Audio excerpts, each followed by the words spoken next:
Welcome back to Inflation Week. Today, I want to share an inflation story with you. Although inflation started a long time ago, this story begins on August 27th, 2020. The place, a virtual economic symposium in Jackson Hole, Wyoming. Our protagonist, Fed Chair Jerome H. Powell. It was at this meeting the Fed changes its approach to inflation as leaders aim to navigate future crises and reach full employment. This change may appear subtle, but it reflects our view that a robust job market can be sustained without causing an outbreak of inflation.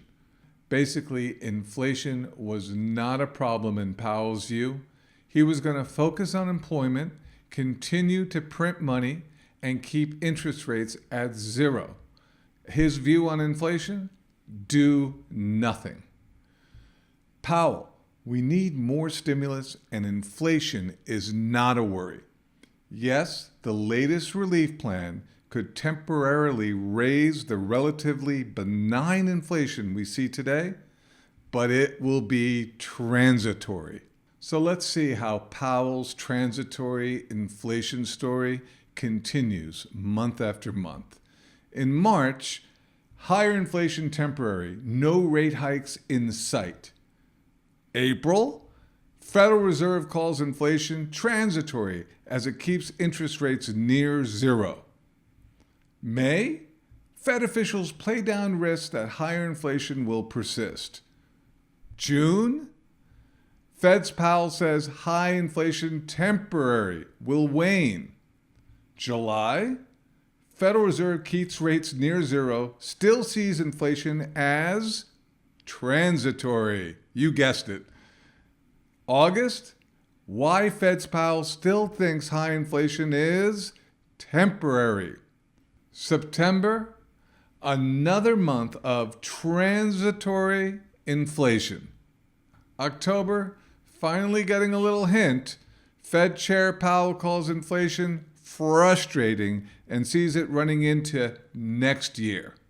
I could show you month after month of economists saying inflation was not going to be transitory. We can sum it up in this Wall Street Journal article on November 2nd. Jerome Powell's dashboard casts doubts on inflation easing quickly. Fed Chairman laid out 5 reasons this summer why higher prices should reverse, but some recent data have gone the wrong way. And you can see inflation has remained persistently high, gaining month after month to last month 6.2%. Powell is not listening to the economists, but the worst part about it is he's not listening to you or me either. As you can see directly from the Federal Reserve economic data chart, consumer expectation of inflation started to spike 2021. And while our expectation of inflation has been increasing, consumer sentiment has been decreasing, hitting 66.8% in November. The scary part about this story is that it reminds us of the 70s when the Fed chair then said that inflation was transitory and best ignored. Sound familiar? Only in 1975 did Burns concede, far too late, that the United States had an inflation problem. The painful lesson: ignore so-called transitory factors at great peril.